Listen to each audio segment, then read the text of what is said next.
जाएगा। तूने जो कमाया है कोई दूसरा ही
ही छूट जाएगा।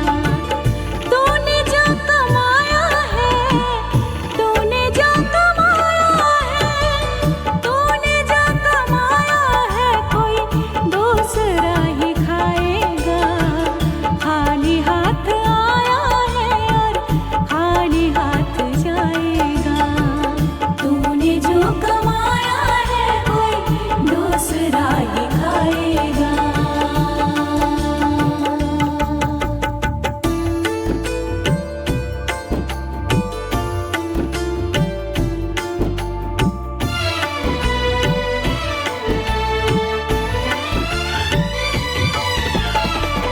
जीती जी तुम माया में राम नाम को भूला।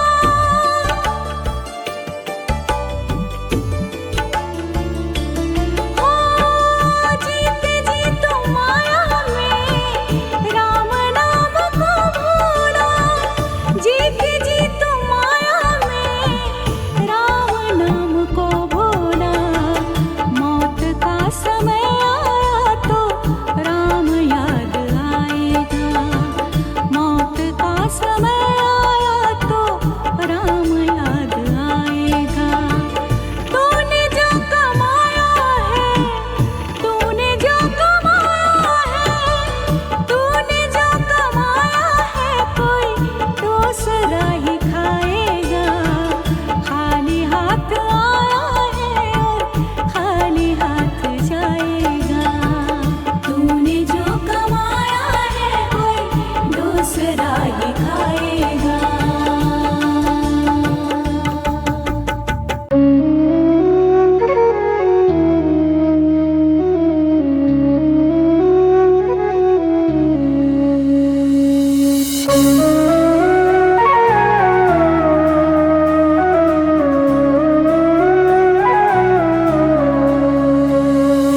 डगर है मुश्किल कठिन सफर है, मगर मुसाफिर जगह नहीं है।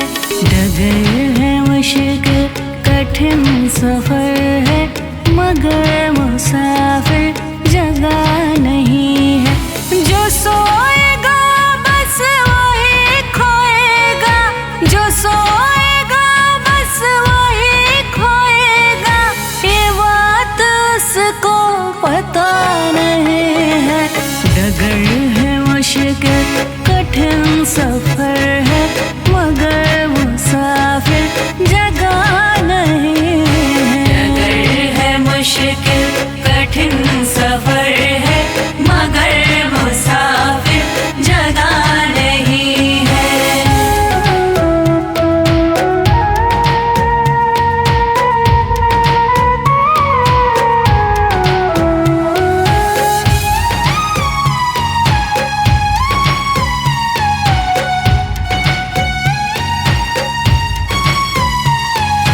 लगेंगे फल जब किसी वृक्ष में, वो पेड़ झुक जाएंगे स्वतः ही। लगेंगे फल जब किसी वृक्ष में, वो पेड़ झुक जाएंगे स्वतः ही। पकड़ तने की बता रही है, पकड़ तने की बता रही है। अभी फल इसमें लगा नहीं है। डगर है मुश्किल कठिन सफर है, मगर मुसाफिर जगह नहीं है। डगर है मुश्किल कठिन सफर है, मगर मुसाफिर जगह नहीं है।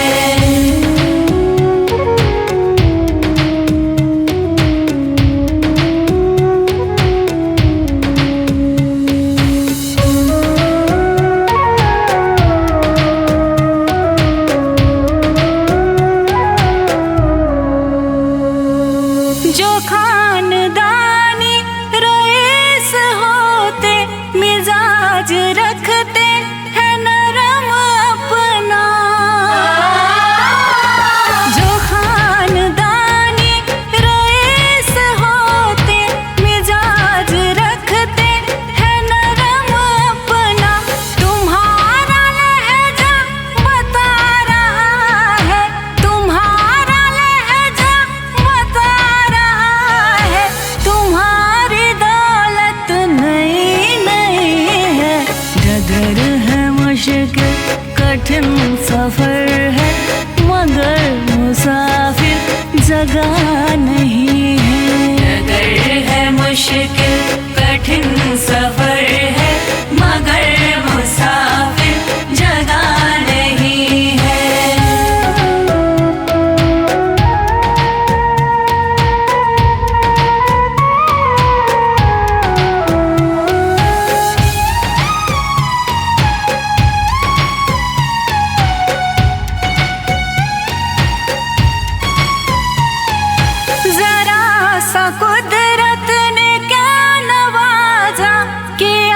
आके बैठे हो पहले शफ में।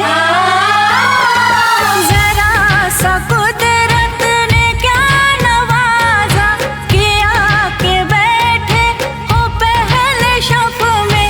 अभी से उड़ने लगे हवा में, अभी से उड़ने लगे हवा में। अभी ये शोहरत नई नई है, डगर है मुश्किल कठिन सफर है, मगर मुसाफिर जगह नहीं है। डगर है मुश्किल कठिन सफर है, मगर मुसाफिर जगह नहीं है।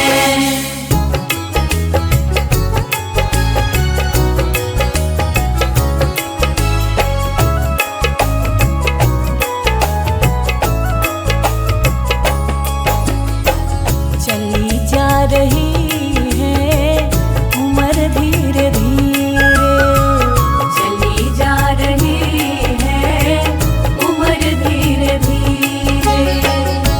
पल पल यूं आठों पहर धीरे धीरे, पल पल यूं आठों पहर धीरे धीरे। चली जा रही है उम्र धीरे धीरे, चली जा रही है उम्र धीरे धीरे।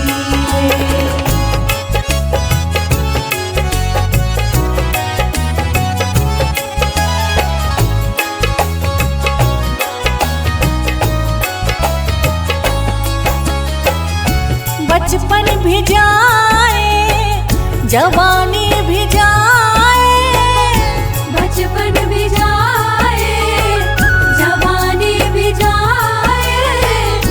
बचपन भी जाए जवानी भी जाए, बुढ़ापे का होगा असर धीरे धीरे, बुढ़ापे का होगा असर धीरे धीरे।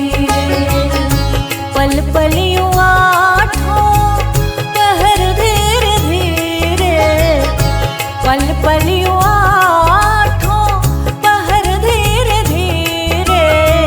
चली जा रही है उम्र धीरे धीरे, चली जा रही है उम्र धीरे धीरे।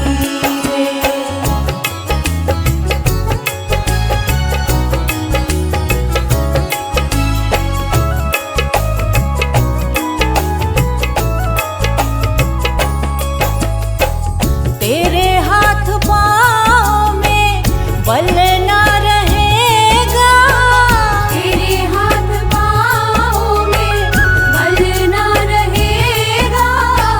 तेरे हाथ पाँव में बल ना रहेगा, झुकेगी तुम्हारी कमर धीरे धीरे, झुकेगी तुम्हारी कमर धीरे धीरे। पल पल यूं आठों पहर धीरे धीरे, पल पल यूं आठों पहर धीरे धीरे। चली जा रही है उम्र धीरे धीरे, चली जा रही है उम्र धीरे धीरे।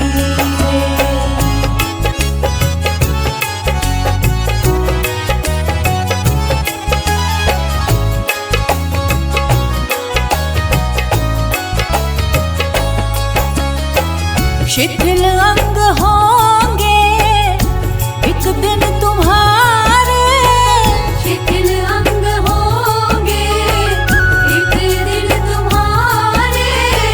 शिथिल अंग होंगे एक दिन तुम्हारे, फिर मंद होगी नजर धीरे धीरे, फिर मंद होगी नजर धीरे धीरे।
जीते भी लकड़ी मरते भी लकड़ी, देख तमाशा लकड़ी का। जीते भी लकड़ी मरते भी लकड़ी, देख तमाशा लकड़ी का। क्या जीवन क्या मरण कबीरा, क्या जीवन क्या मरण कबीरा, देख तमाशा लकड़ी का। जीते भी लकड़ी मरते भी लकड़ी, देख तमाशा लकड़ी का। जीते भी लकड़ी मरते भी लकड़ी, देख तमाशा लकड़ी का।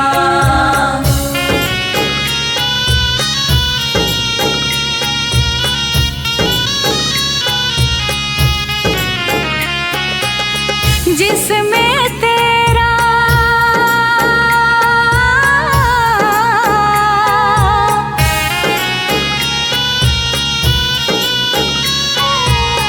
जिसमें तेरा जन्म हुआ, वह पलंग बनाया लकड़ी का।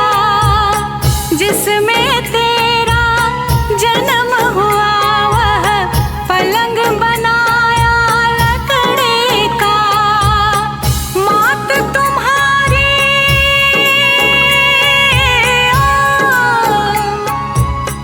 मात तुम्हारी लोरे गाए, वह पलना भी लकड़ी का। जीते भी लकड़ी मरते भी लकड़ी, देख तमाशा लकड़ी का।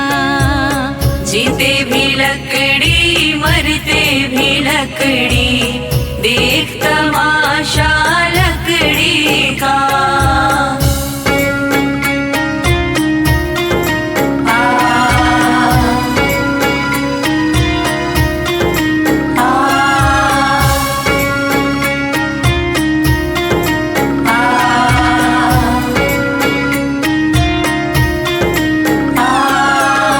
पढ़ने चला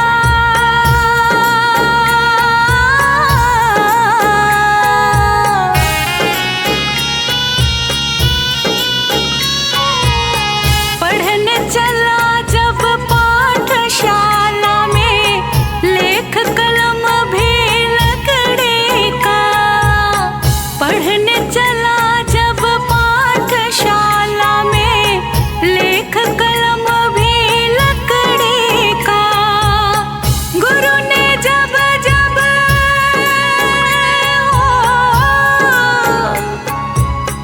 गुरु ने जब जब डर दिखलाया, वह डंडा भी लकड़ी का।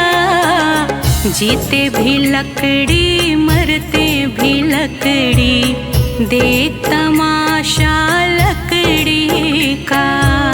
जीते भी लकड़ी मरते भी लकड़ी, देख तमाशा लकड़ी का।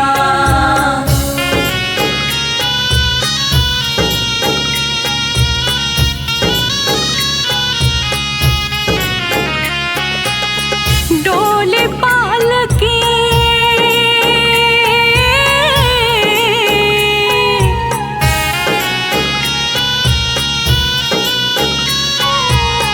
डोली पालकी और जनाजा, सब कुछ है यह लकड़ी का। डोली पालकी और जनाजा, सब कुछ है यह लकड़ी का। जन्म मरण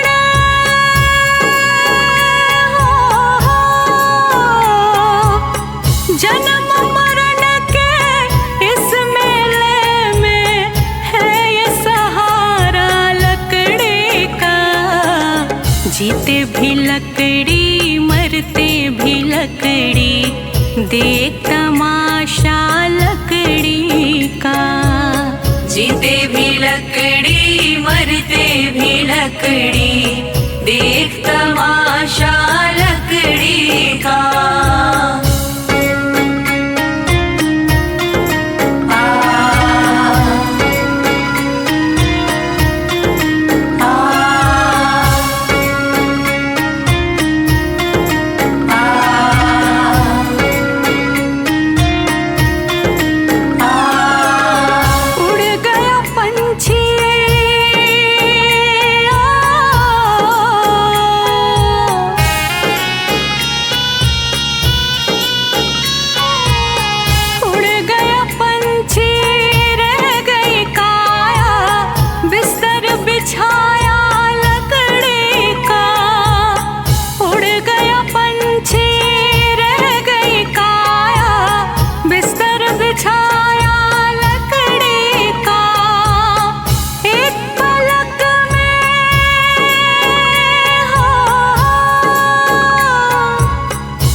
जीते भी लकड़ी मरते भी लकड़ी, देख तमाशा लकड़ी का। जीते भी लकड़ी मरते भी लकड़ी, देख तमाशा लकड़ी का।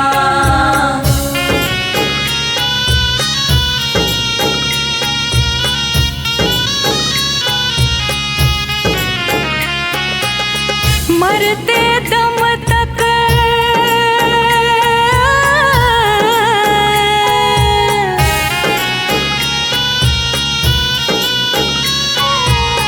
मरते दम तक मिटा नहीं भैया झगड़ा झगड़े लकड़े का। मरते दम तक मिटा नहीं भैया झगड़ा झगड़े लकड़े का। राम नाम की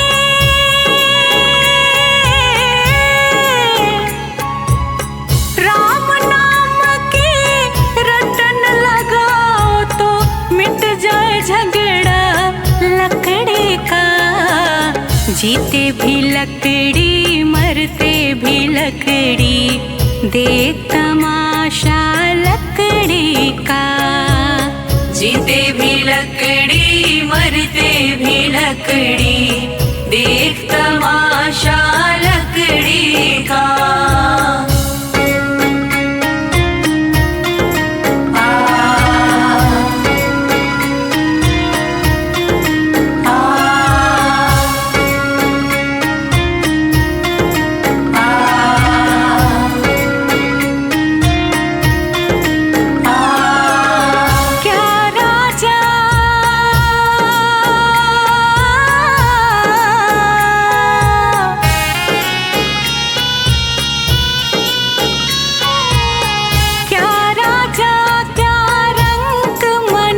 संत अंत सहारा लकड़ी का।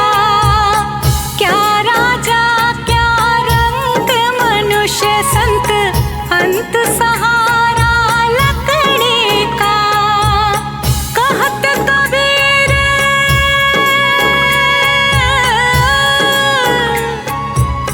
कहत कबीर सुनो भाई साधु, ले ले तंबूरा लकड़ी का। जीते भी लकड़ी मरते भी लकड़ी, देख तमाशा लकड़ी का। जीते भी लकड़ी मरते भी लकड़ी, देख तमाशा लकड़ी का।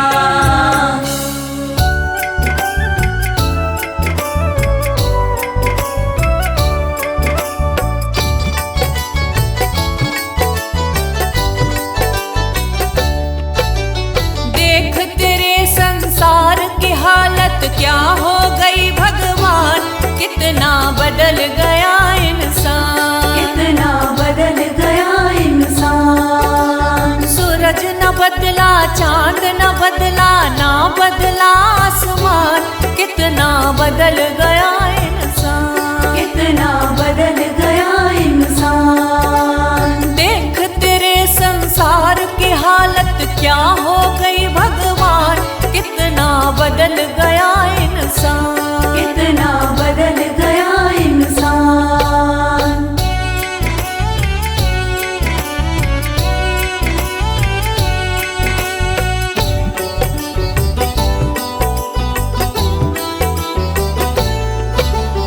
आया समय बड़ा बेढंगा, आज आदमी बना लफंगा, आज आदमी बना लफंगा। कहीं पे झगड़ा कहीं पे दंगा, नाच रहा नर होकर नंगा, नाच रहा नर होकर नंगा। छल और कपट के हाथों अपना बेच रहा ईमान, कितना बदल गया इंसान, कितना बदल गया इंसान। देख तेरे संसार की हालत क्या हो गई भगवान, कितना बदल गया इंसान, कितना बदल गया इंसान।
बिगड़ते, बने हुए क्यों खेल बिगड़ते, काहे लाखों घर ये उजड़ते, क्यों ये बच्चे माँ से बिछड़ते, क्यों ये बच्चे माँ से बिछड़ते, फूट फूट कर क्यों रोते ऋषि मुनियों के प्राण, कितना बदल गया इंसान, कितना बदल गया इंसान। देख तेरे संसार की हालत क्या हो गई भगवान, कितना बदल गया इंसान, कितना बदल गया इंसान।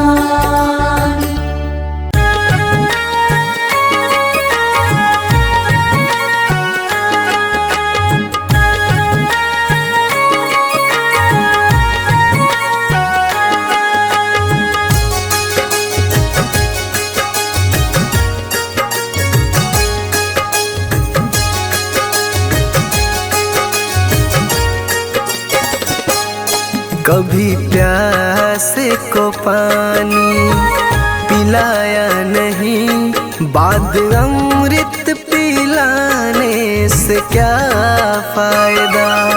कभी गिरते हुए को उठाया नहीं, बाद आंसू बहाने से क्या फायदा।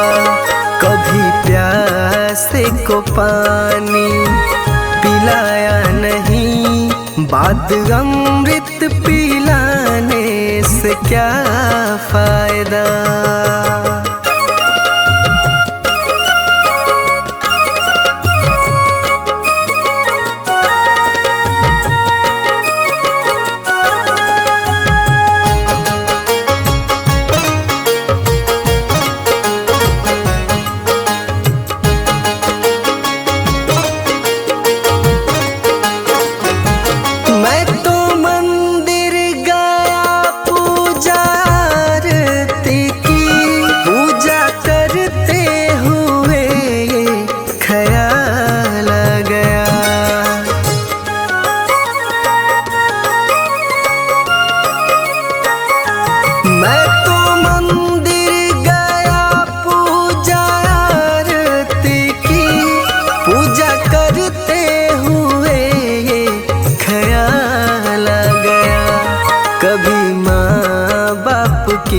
सेवा की ही नहीं, सिर्फ पूजा के करने से क्या फायदा। कभी प्यासे को पानी पिलाया नहीं, बाद अमृत पिलाने से क्या फायदा।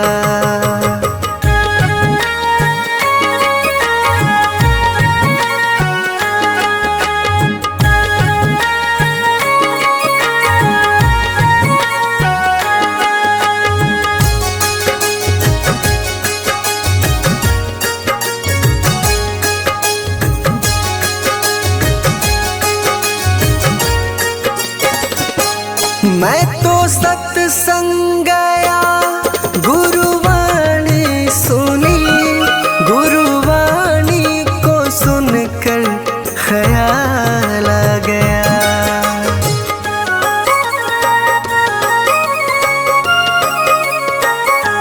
मैं तो सत्संग गया, गुरुवाणी सुनी, गुरुवाणी को सुनकर ख्याल आ गया। जन्म मानव का लेकर दया न करी, फिर मानव कहलाने से क्या फायदा।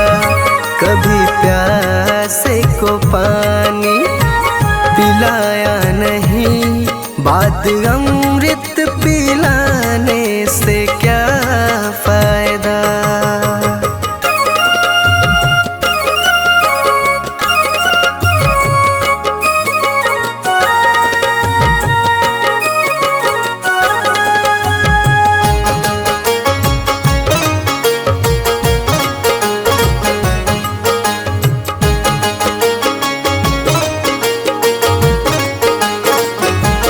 मैंने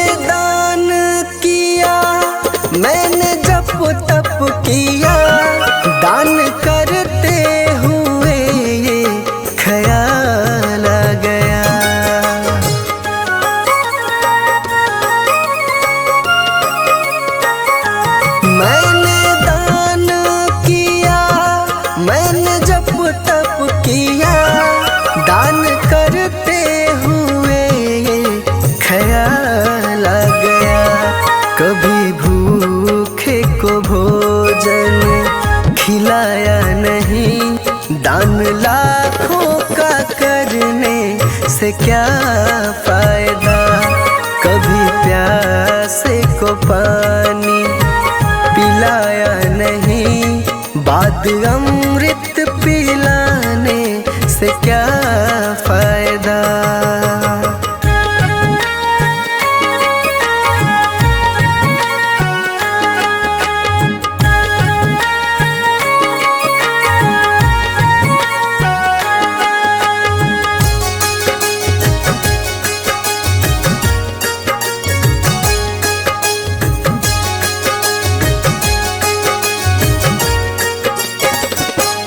गंगा नहाने हरिद्वार काशी गया, गंगा नहाते ही मन में ख्याल आ गया।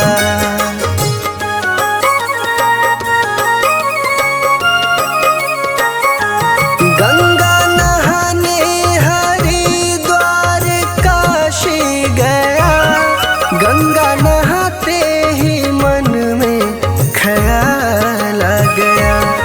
तन को धोया मगर मन को धोया नहीं, फिर गंगा नहाने से क्या फायदा। कभी प्यासे को पानी पिलाया नहीं, बाद अमृत पिलाने से क्या फायदा।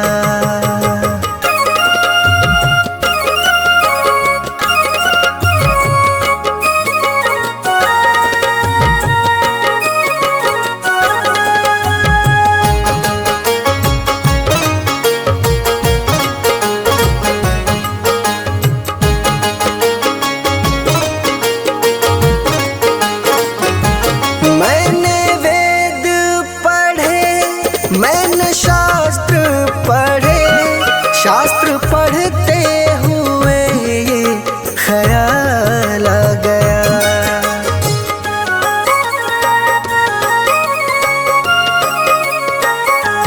मैंने वेद पढ़े, मैंने शास्त्र पढ़े, शास्त्र पढ़ते हुए ये ख्याल आ गया।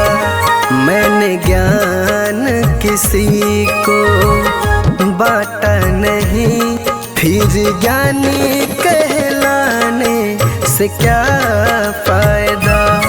कभी प्यासे को पानी पिलाया नहीं, बाद अमृत पिलाने से क्या फायदा।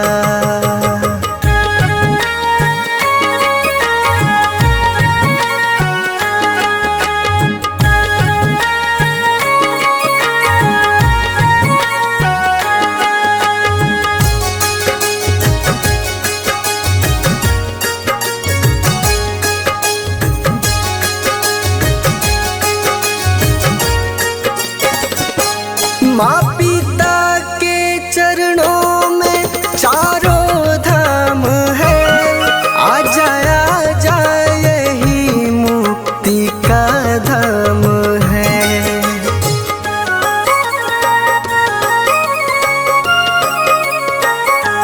माँ पिता के चरणों में चारों धाम है, आ जा यही मुक्ति का धाम है।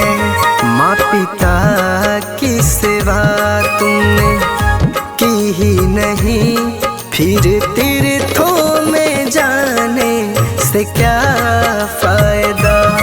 कभी प्यासे को पानी पिलाया नहीं, बाद अमृत पिलाने से क्या फायदा। जय श्रीमन नारायण। देखिए इस जग में जो कोई भी आया है उसे एक न एक दिन तो जाना है। इसीलिए हमारे संत जन इस चेतावनी भजन द्वारा क्या संदेश देना चाहते हैं, आइए इस भजन के द्वारा सुनते हैं।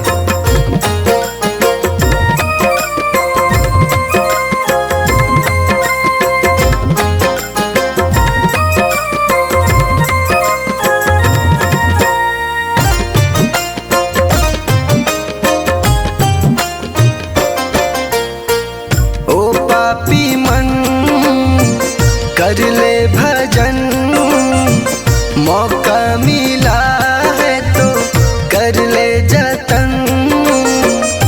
बाद में प्यारे पछताएगा जब पिंजरे से पंछी निकल जाएगा, जब पिंजरे से पंछी निकल जाएगा। पिंजरे से पंछी निकल जाएगा, जब पिंजरे से पंछी निकल जाएगा।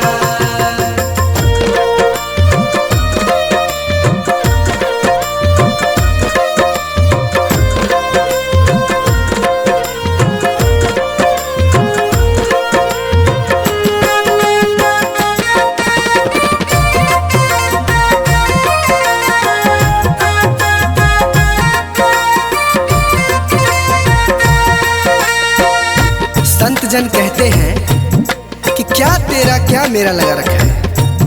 इस जग में ना कोई किसी का है, ना यहाँ पड़ी कोई चीज किसी का है।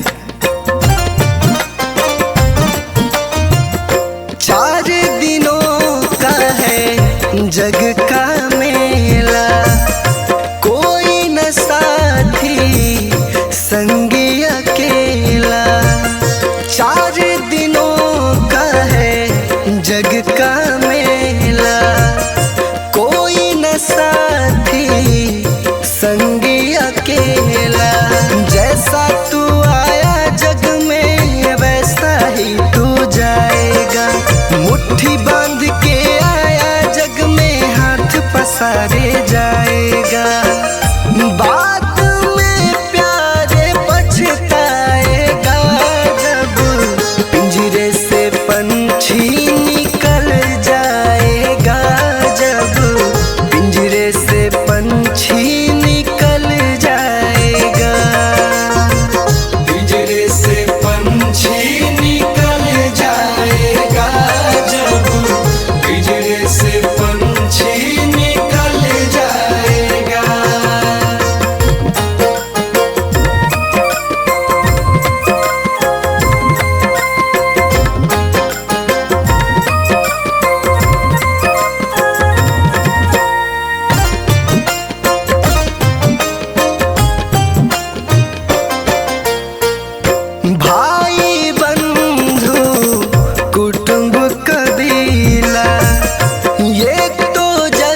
मौत जब तुझको आवाज देगी, मौत जब तुझको आवाज देगी, मौत जब तुझको आवाज देगी, घर से बाहर निकलना पड़ेगा। जिंदगी एक किराए का घर है, एक न एक दिन बदलना पड़ेगा।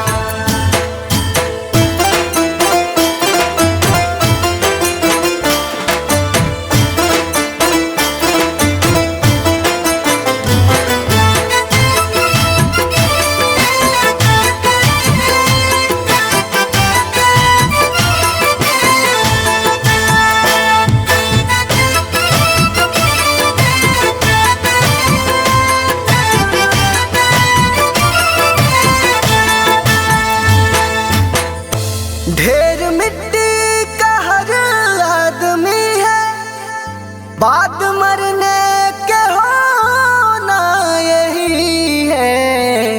या जमीनों में तुरबत बनेगी, या जमीनों में तुरबत बनेगी, या जमीनों में तुरबत बनेगी, या चिताओं में जलना पड़ेगा। जिंदगी एक किराए का घर है, एक न एक दिन बदलना पड़ेगा।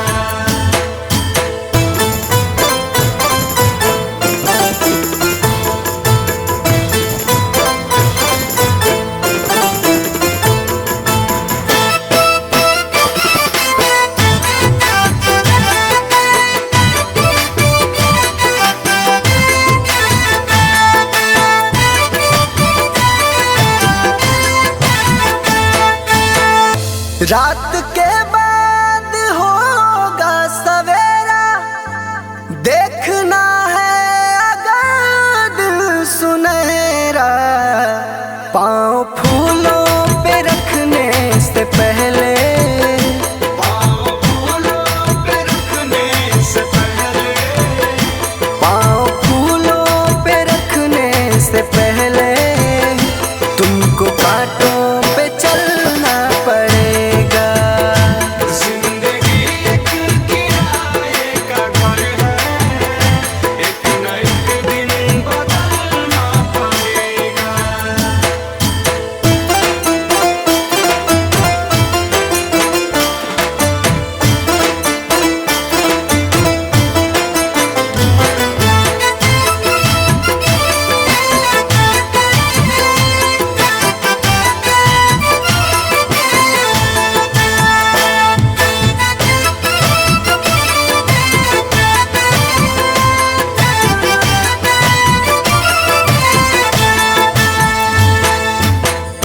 एतबार उनके वादों का मत कर, वरना ऐ दिल मेरे जिंदगी भर तुझको भी मोमबत्ती की तरह, तुझको भी मोमबत्ती की तरह, तुझको भी मोमबत्ती की तरह, कतरा कतरा पिघलना पड़ेगा। जिंदगी एक किराए का घर है, एक न एक दिन बदलना पड़ेगा।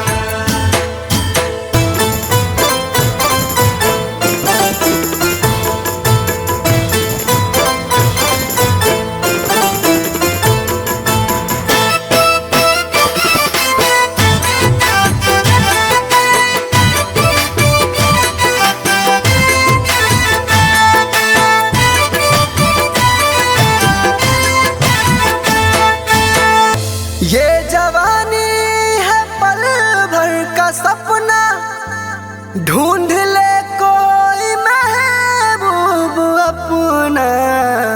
ये जवानी अगर ढल गई तो, ये जवानी अगर ढल गई तो, ये जवानी अगर ढल गई तो, उम्र भर हाथ मलना पड़ेगा। जिंदगी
हैं तब तलक ही रिश्ता है, जब तलक ये सांसें हैं तब तलक ही रिश्ता है।